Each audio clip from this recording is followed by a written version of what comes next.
Huber, who is a globetrotter and landscape planner from the ECO Institute of Ecology in Klagenfurt. Mike is responsible for the planning and consulting of protected areas, and he is also developing international cooperation projects for landscape and nature protection. Today, Mike is telling us about BRIM. BRIM is the Biosphere Reserve Integrated Monitoring. And this was tested at the Biosphere Reserve of Salzburger Lungau and Kärntner Nockberge. So Mike, can you tell us what is so exciting about a BRIM? Thank you very much, Lilia, for the introduction, and also thank you very much for the invitation for joining this session today. Hello to everyone, and I will just start sharing my screen now and guide you through the next about 15 minutes.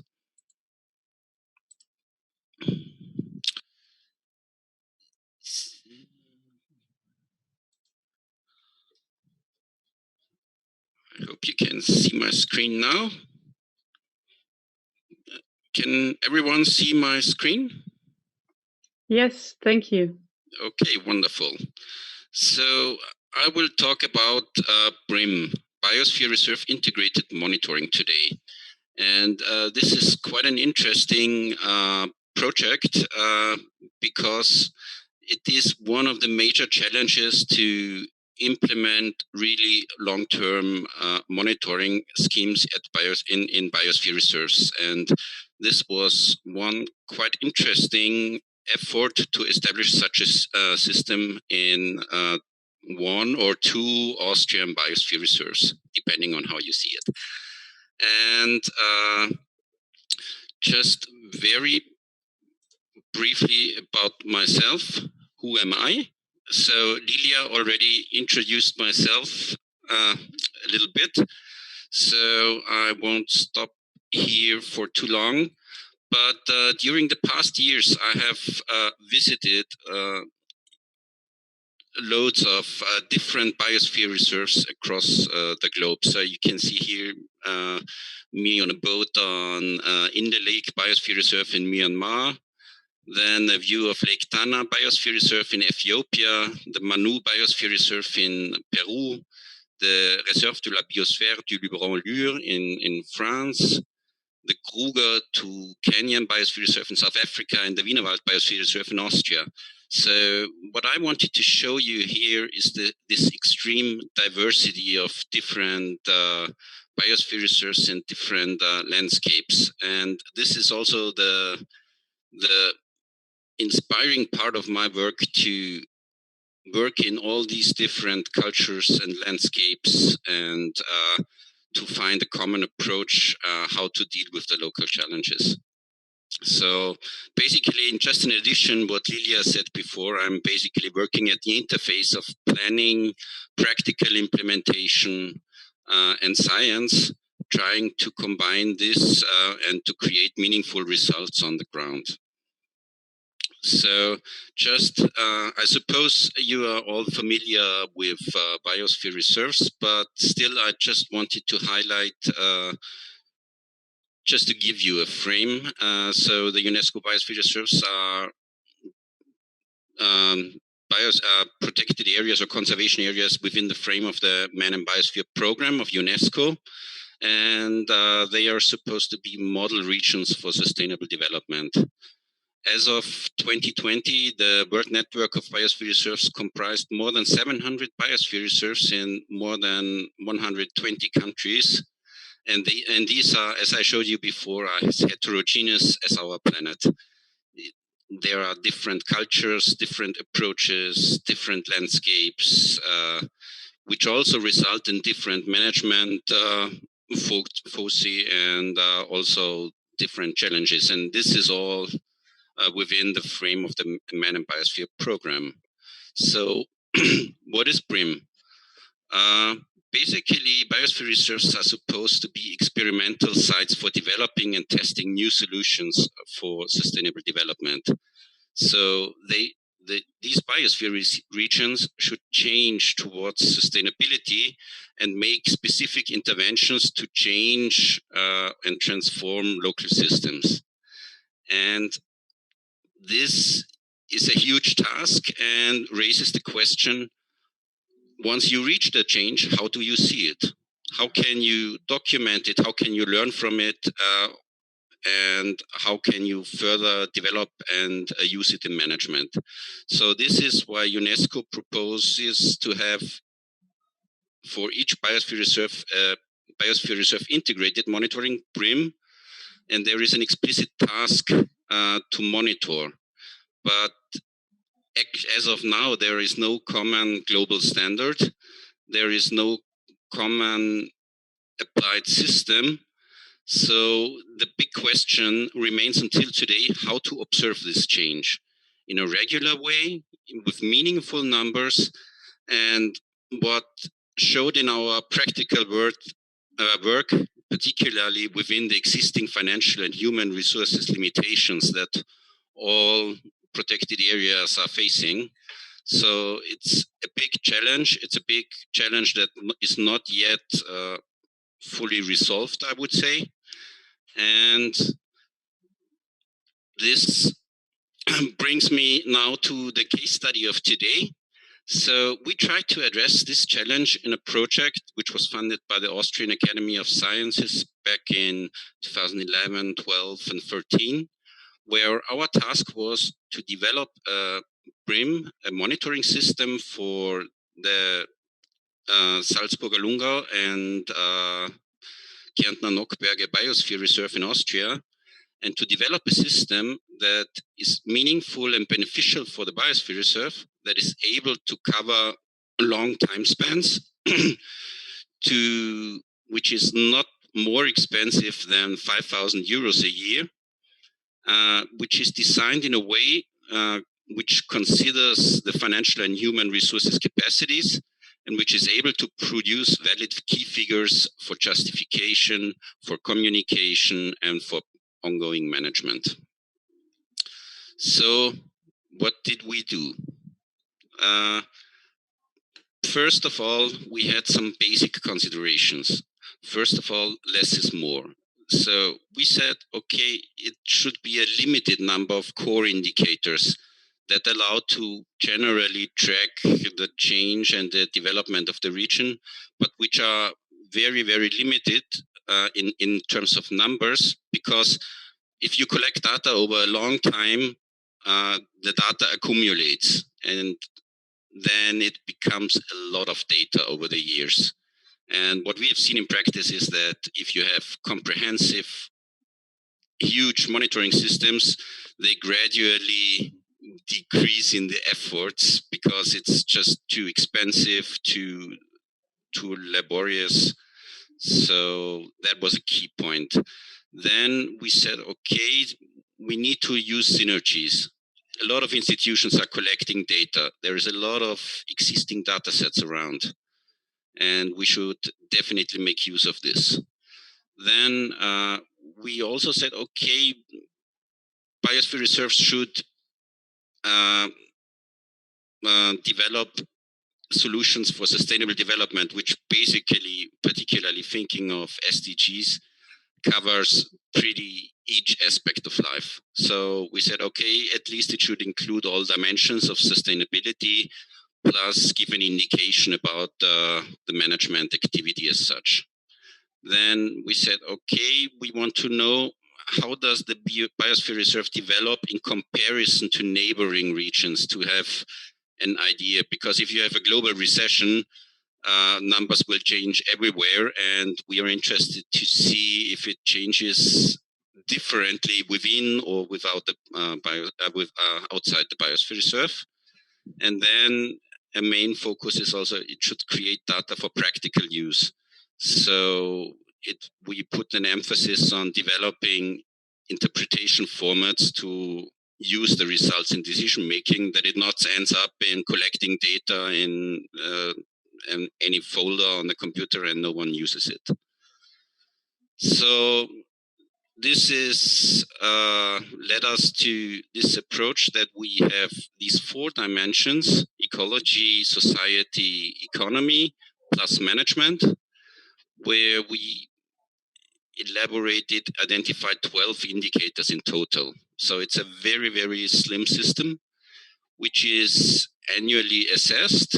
And then based on a standard report, it should be interpreted, discussed within the Biosphere Reserve committee and also with the broader public, and should then lead to adapted actions, strategies, and practical use to result in further change. So how did we select the indicators? We took a different approach than strongly based it on existing data sets. So we developed a system to screen all available data sets, and then based on the main criteria: relevance, availability, sensitivity, and consistency, identified potential indicators. And then you don't need to read all the boxes there, but basically it should show you we identified all potential indicators and then discussed it with experts, with the national park, with the Biosphere Reserve, with different stakeholders to come up with a final set of indicators. And this we did in the Nockberger part. So Austria is a federal state, and this Biosphere Reserve stretches over 2 federal states. So there are 2 managements. And we developed it first for the Nockberger part, and in a follow-up project, we checked it for transferability and went through the same process with the Lungau part, coming up with one common system for both that varies only very slightly. It follows the same structure, the same approach, and is comparable.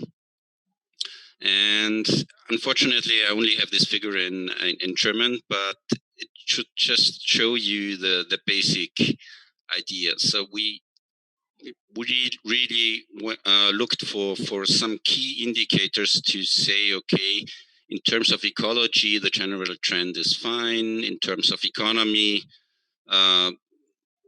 okay, and in terms of ecology, we focused on some indicator species, one indicator species, then on ecological site conditions, and on the deadwood amount amount of deadwood in the forests as indicator for forest status.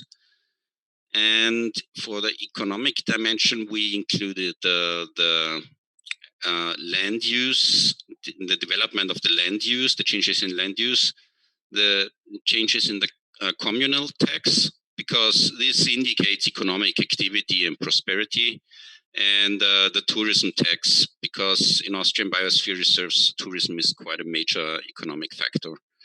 In terms of social dimension, we have a closer look at the demographics and the public perception of the biosphere reserve and participatory opportunities. So to which extent the population is involved in the biosphere reserve. And in terms of management activity, we have, this is a quite broad part, but we said, okay, we use the press and the media releases as indication how active a biosphere reserve is. Then in terms of research projects, because this indicates research activity, and visitor numbers, because this is a major activity in this specific biosphere reserve. And when we did the same process in the Lungau, only a few indicators changed. For example, in the ecological dimension, we focused on extensive land use forms and how they develop, because this is a particular challenge there. So it was quite easy to replace specific indicators and thus adjust it to a different biosphere reserve following the same system. And When it comes to the implementation process, basically there is the data collection, which basically comprises the collation of statistic data, available data, and only for very few indicators a specific data collection is necessary. Those results are then being need to be interpreted, because if you collect data, it's just data, it has no meaning. And our approach was, okay, you have this data, and who is better suited to interpret this data as the Biosphere Reserve Committee, because this is representing the Biosphere Reserve and it knows the local context, the population, because they can interpret the change.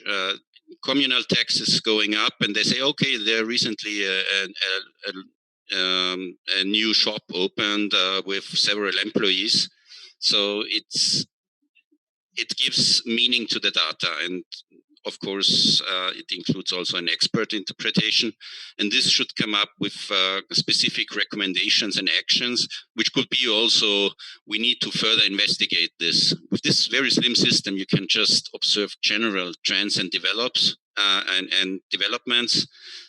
indicating where it would be worth having a closer look at. And so this was the model we developed and tested. And this has taken place a couple of years ago. And now we can see, as we continue working with this 2 or 1 biosphere reserve, we can see what is working, what is not working, what is challenging. And now I just want to come up with a few aspects what we have observed so far. It is now integrated in the management plans, and it will be also used in the forthcoming periodic evaluation of UNESCO. The ongoing data collection of the standardized data externally available is ongoing.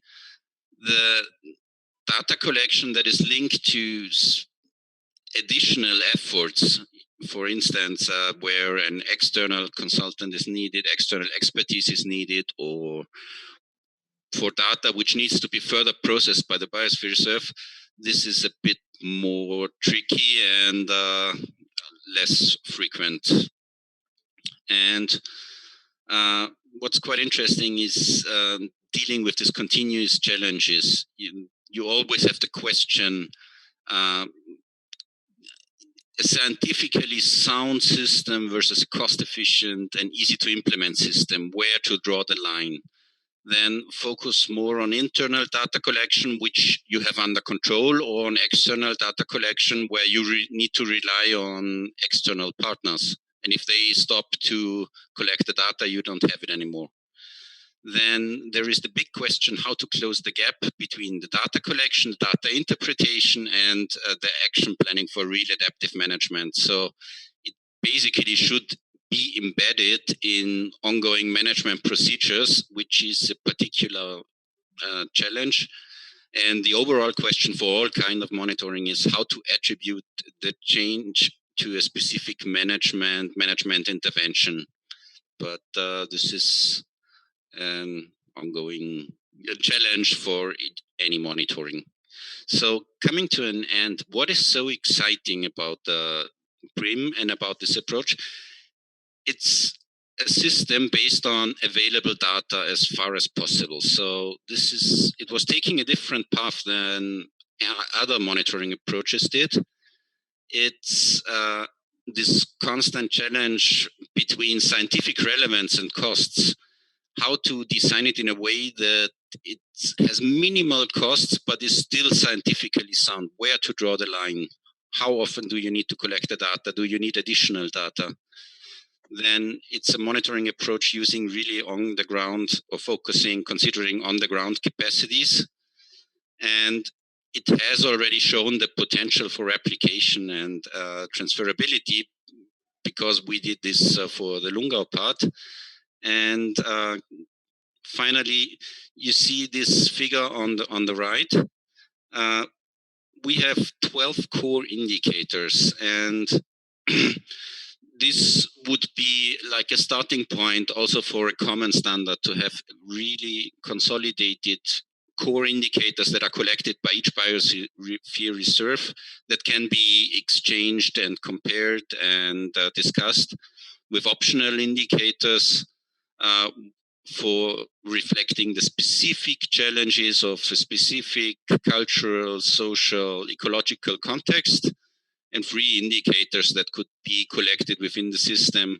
For example, if you have a project for 3 years, you integrate it and collect data for 3 years and then stop it again. So this is it's a quite amazing starting point to feed the global discussion on if there could be or if there was a standard for the world network of biosphere reserves. So with this, I want to come to an end with my presentation, to not block you for too long and for not for giving you also room for discussion and for comments. And I'm looking forward to any questions and the further discussion. Thank you. Thank you very much, Mike, for this very interesting presentation.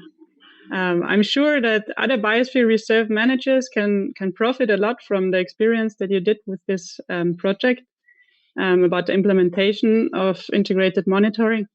So I hope that you are in exchange a lot with those managers as well and tell them about. Will ensure nature conservation in the 21st century. Be part of the new 4-semester part-time master program. Carinthia University of Applied Sciences.